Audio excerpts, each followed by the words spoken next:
here, sweetie. How was it? Worst weather I've ever seen.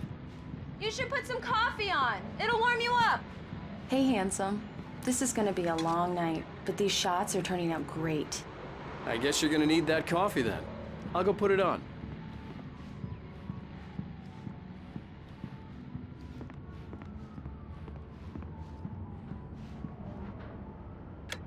Coffee's on. Great, thanks. I'll need it if I'm gonna finish this by tomorrow.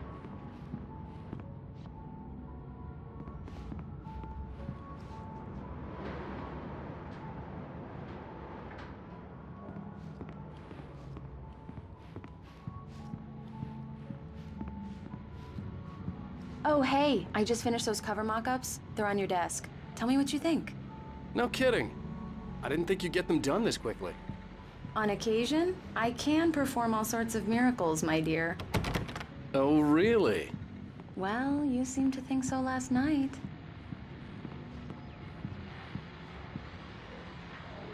These look really good. Oh, sure, until Barry gets his hands on them. Which, by the way, will happen over my dead body. The last time was the last time. Oh, and speaking of Barry, he called. Alan! Alan! It's true what they say about the fall and the sudden stop at the end. I'd lain here in the snow while the lurid chain of scenes that had led me here kept playing in my head. A rerun of my own private snuff movie. A memory of my corpse. Alone at my own wake. Thinking in metaphors again. The femme fatale was gone. Only a sour taste remained of the kiss that killed me.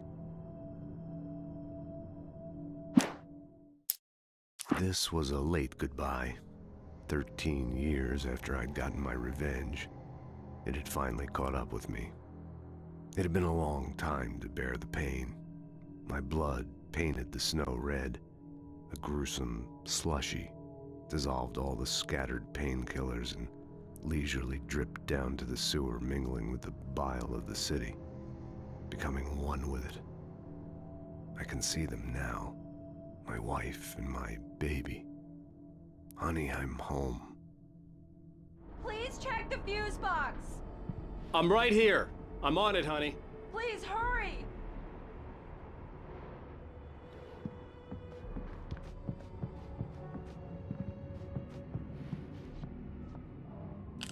Honey, it's a power outage. I've got the flashlight. Okay. Hi. You okay? I'm sorry. It just really spooked me. Don't worry. We'll just break out the candles. I know it's stupid, but it's just...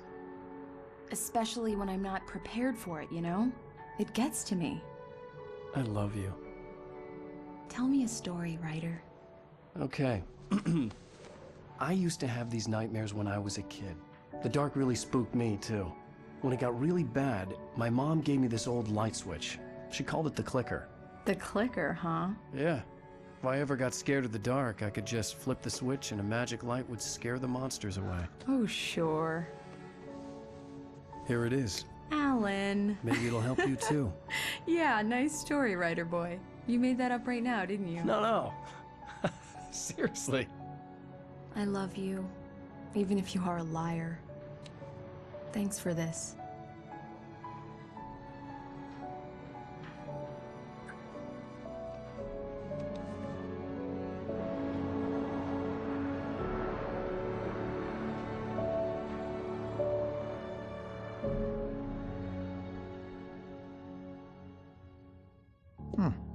How do you feel, Mr. Wake? Any nausea, disorientation, anything like that? Mr. Wake, how are you feeling? I'm okay. My head's fine. I had to lie about my headache and memory loss. He'd send me to a hospital for tests. I couldn't leave without Alice. Very well. I don't think you have a concussion, but you've obviously been through quite a shock. You should take it easy for a couple of days. Thanks.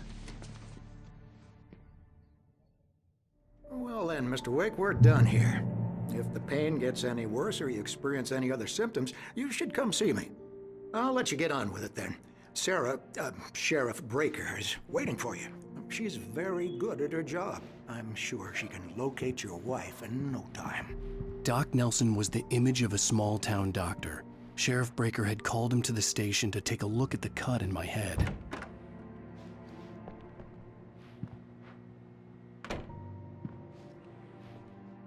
Thank you for testing the lights, Miss Weaver.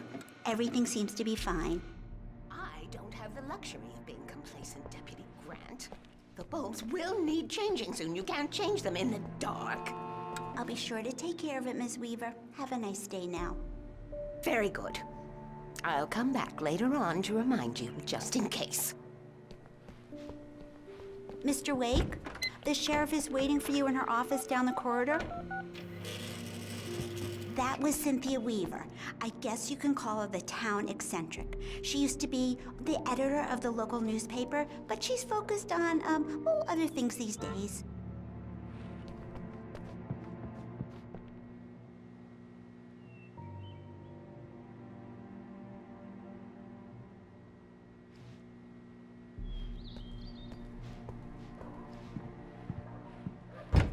Come in, Mr. Wake. Your phone's on the desk. The battery was dead. It's charged now. Have you started looking for my wife yet? My men are already on it. Now, can you tell me what happened? I'm not sure. I can't remember. We were arguing. I walked out of the cabin. The cabin on Cauldron Lake? How did you end up at Stucky's gas station? I wanted to tell her what had happened last night, but I couldn't. She'd locked me up. Excuse me. I need to take this. Hello? Alan, please help me. Alice? Stop talking to the law. You'll do exactly what I say if you ever want to see your wife again. Who is this? Go to the back lot. There's a hole in the fence on the left. Look inside the junker. I left a little something there to convince you we're all on the same page here. After you ditch the cops, you're gonna meet me in Elderwood National Park. There's a spot called Lover's Peak. Midnight. Don't do nothing stupid, pal. Mr. Wake, can I help you with anything? I need to get some air. The sheriff said I could go out back. Of course, Mr. Wake. You can get there through the cell corridor. Just don't mind Walter in there. He's one of our regulars.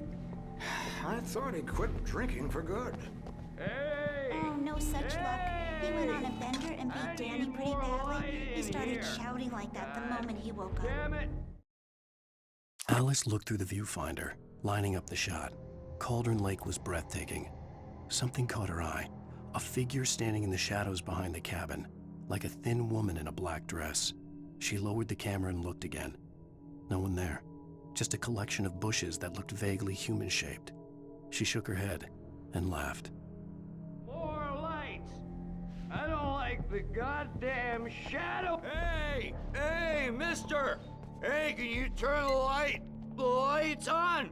The deputies, they don't understand. They won't listen to me. I need it to be bright in here.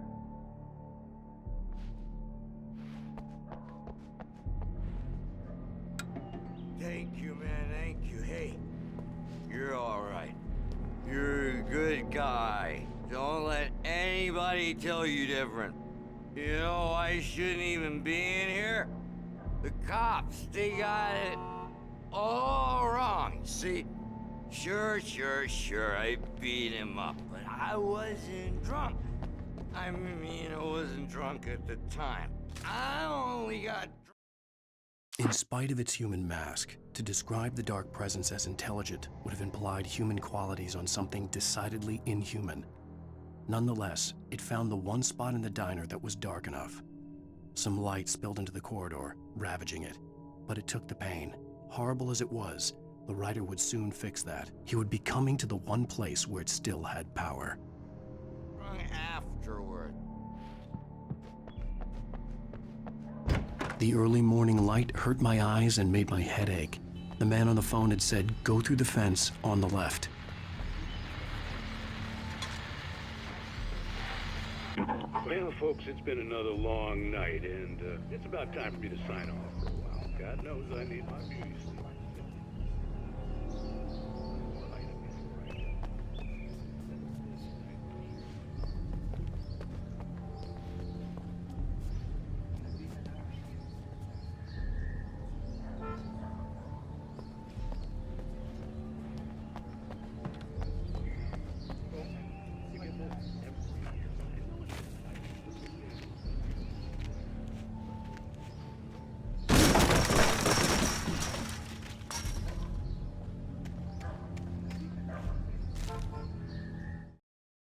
kidnapper fired his gun one last time, and the shadow vanished into the darkness it had come from. See? Nothing to it, Wake. The thought of Alice in his hands was revolting.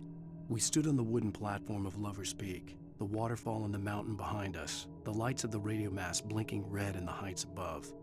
I fought with the urge to take a swing, force myself to speak. Let's cut the act now. Where's my wife?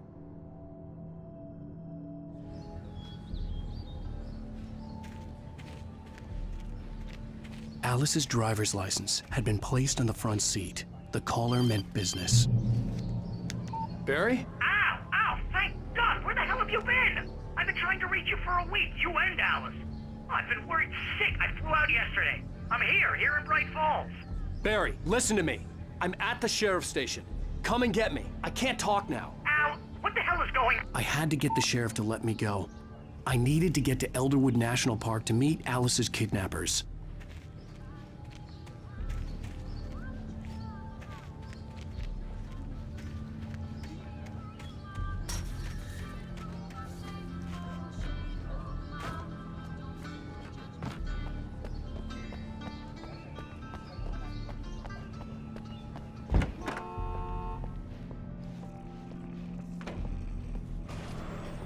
A writer is a light that reveals the world of his story from darkness, shapes it from nothingness.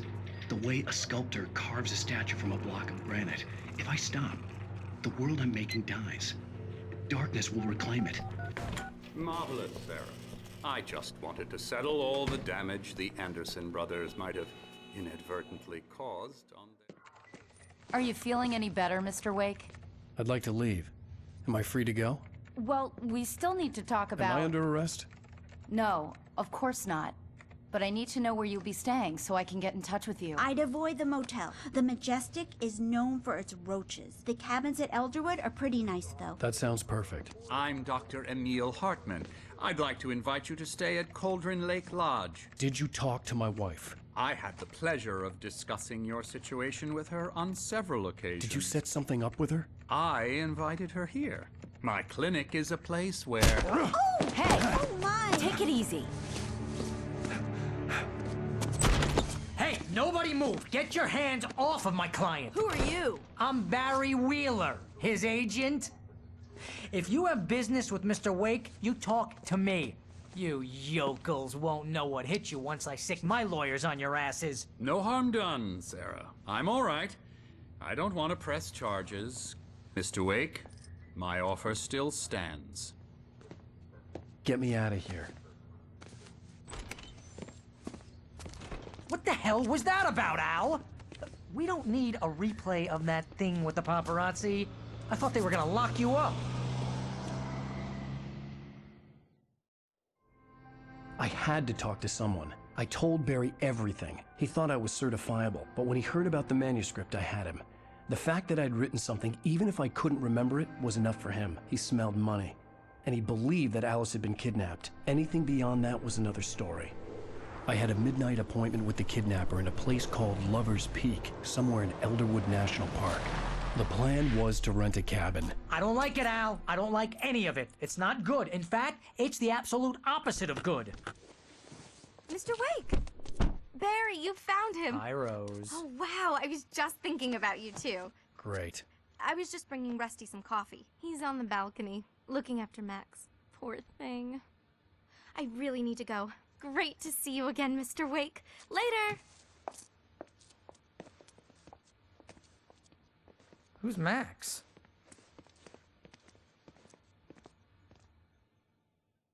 What an airhead. Jeez, Mr. Takes a swing at everybody. This is not her fault. She's a very nice girl and, more importantly, a fan. She even has a fan site dedicated to you. And she was very helpful when I was looking for you. Seriously, Al, what you were saying in the car, just listen to yourself. What, you shot a guy and his body just disappeared? When was the last time you slept? Are you high? Have you been drinking? No!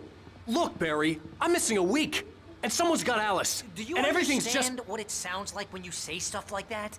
Don't get me wrong, it's a good story, could be a bestseller. But when you start confusing fiction with reality, You're buying yourself a ticket to the funny farm. Wait here.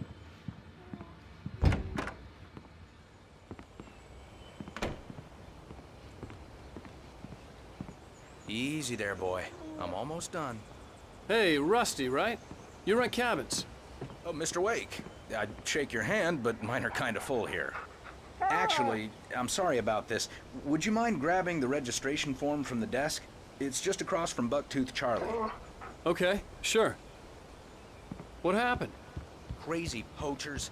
Max here got his foot caught in a trap. Seriously, Al, you can't just go and meet a kidnapper. Those situations always end up in disaster. You gotta talk to the cops. She's my wife, and it's my call. Can we talk about this later? No. This whole thing, Listen, you hit your head. I mean, geez, Al, come on. You gotta understand how crazy all this sounds. If you're trying to pull a joke on me, freak me out, it's working. Ha ha, let's have a laugh on Barry.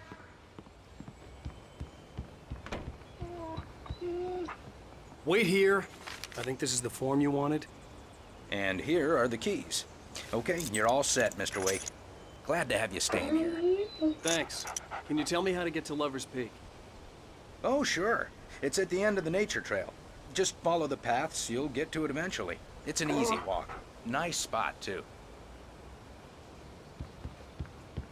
If you have any trouble finding it, just keep your eyes on the radio Look, map. Al, It's right below you're that. asking me to believe that you shot a dude who went into thin air, a guy who was bulletproof until you pointed a flashlight at him. You hear that from people who end up spending time in padded rooms, strapped to their beds, wearing white shirts with too long tangled up sleeves.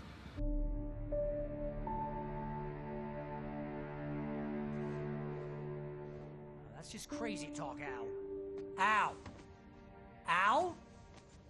We should go to the sheriff or call the FBI. Damn it, Barry, they'll kill her! This is not a goddamn debate, Barry. I'm going to Lover's Peak. He said to come alone. Okay then. I understand. But you're my best friend and I'm worried that you're not right in the head. Tell me what to do to help and I'll do it. You stay here, and if I'm not back by morning, call the cavalry.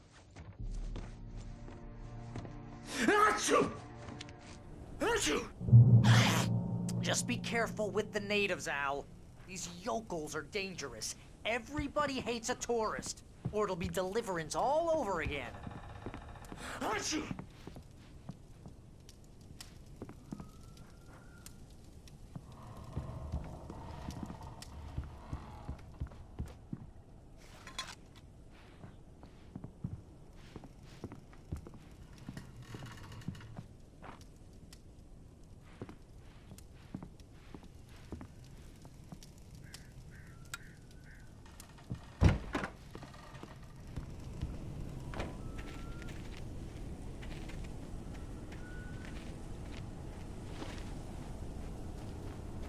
I'll wait here, Al. I'll hold down the fort.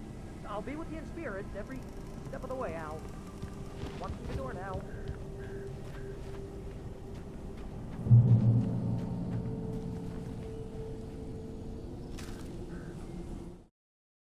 Barry had never gotten along with Alice, but he knew Alan loved her with an almost frightening intensity.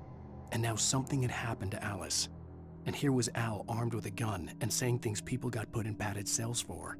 It was as if his friend had experienced a massive psychotic episode and was now totally disconnected from reality. It scared the shit out of Barry.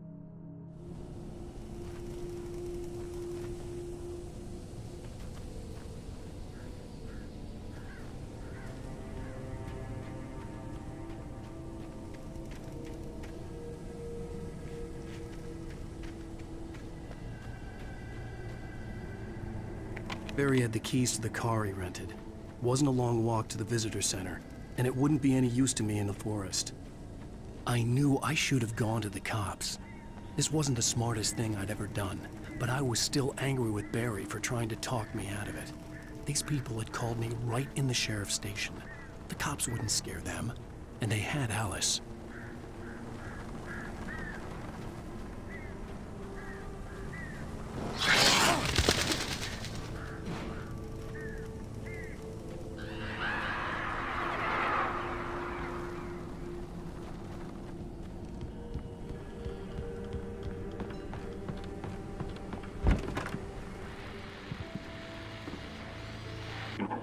Welcome back to the show, folks. As promised, our very own Dr. Nelson has just parked his rear end in the studio. Doc, what's your Deer Fest plan like? My plan? You make it sound a lot more organized than I ever seem to manage.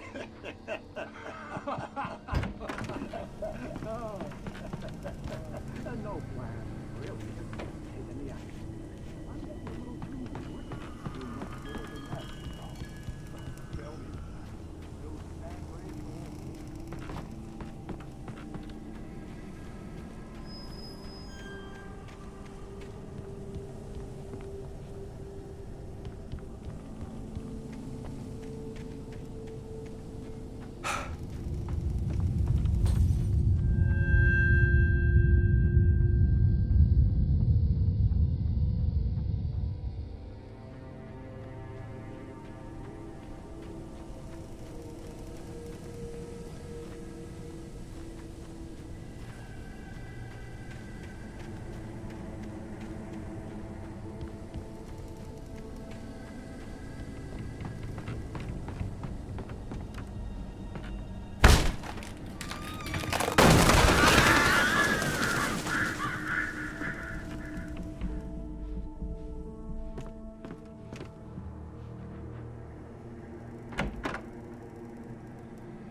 Crime and punishment